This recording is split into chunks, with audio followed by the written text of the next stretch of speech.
പ്രിയമുള്ളവരെ, നമ്മൾ ഇന്നും പ്രാർത്ഥിക്കുന്ന ദൈവത്തോട് പരീക്ഷയിൽ അകപ്പെടാതിരിക്കാൻ വേണ്ടിയിട്ടാണ്. നമ്മളെല്ലാ പ്രാർത്ഥനയും ചൊല്ലുന്നത് അങ്ങനെയാണ്.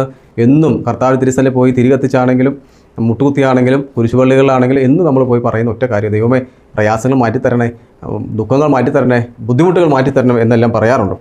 ദൈവം പറയുകയാണ്, ഇതെല്ലാം മാറ്റിത്തരാൻ ഒറ്റ കാര്യം ചെയ്താൽ നിൻ്റെ ജീവിതത്തിൽ എല്ലാ പ്രശ്നം മാറും. അതാണ് മത്തായിയുടെ സുവിശേഷം 26-ാം അധ്യായം 41-ാമത്തെ വാക്യം പറയുക, നിങ്ങൾ പരീക്ഷയിൽ പ്രവേശിക്കാതിരിപ്പാൻ ഉണർന്നിരുന്ന് പ്രാർത്ഥിപ്പിൻ. വെരി സിമ്പിളാണ്. പരീക്ഷയിൽ നിനക്ക് അകപ്പെടാതിരിക്കാൻ ഉണർന്നിരുന്ന് പ്രാർത്ഥിക്കണം. എപ്പോഴാണ് ഉണർന്നിരുന്ന് പ്രാർത്ഥിക്കേണ്ടത്? നമ്മൾ പറയും പകൽ സമയത്തൊക്കെ ഞാൻ ഭയങ്കര പ്രാർത്ഥന അയച്ചാൽ, അപ്പോൾ നമ്മൾ ഓൾറെഡി ഉണർന്നായിരിക്കുന്നത്. നീ ഉറക്കത്തിലായിരിക്കുമ്പോൾ നീ ഉണരണം എന്ന് വെച്ചാൽ വെളുപ്പിന് എഴുന്നേൽക്കണം.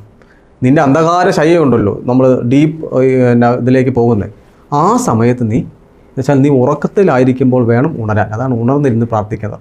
പകൽ നീ ഓൾറെഡി ഉണർന്നായിരിക്കുന്നത്, അപ്പോൾ പ്രാർത്ഥിക്കേണ്ടെന്നല്ല. അതിനേക്കാളും എഫക്റ്റ് എന്ന് പറയുന്നത് പരീക്ഷയിൽ അകപ്പെടാതിരിക്കാൻ നീ ഉണർന്നിരുന്ന് പ്രാർത്ഥിക്കും. ഉറക്കത്തിൽ നിന്ന് നീ ഉണർന്ന് നീ ഒന്ന് ദൈവത്തെ വിളിച്ച് പ്രാർത്ഥിച്ചു നോക്കിയേ, ദൈവത്തെ സ്തുതിച്ച് ആരാധിച്ച് നോക്കിയേ, എല്ലാ പരീക്ഷകളും നിൻ്റെ ജീവിതത്തിൽ നിന്ന് ദൈവം മാറ്റും. ഇത് വചനമാണ്. അതുകൊണ്ട് നമ്മുടെ ജീവിതത്തിൽ പരീക്ഷയിൽ അകപ്പെടുന്നവരാണോ ഒരു തീരുമാനം എടുക്കുക, ഞാൻ ഇനി മുതൽ ഉണർന്നിരുന്ന് പ്രാർത്ഥിക്കും. അതിന് ദൈവത്തിൻ്റെ കൃപ എനിക്കും നിങ്ങൾക്കും ലഭ്യമാകട്ടെ എന്ന് പ്രാർത്ഥിക്കുന്നു.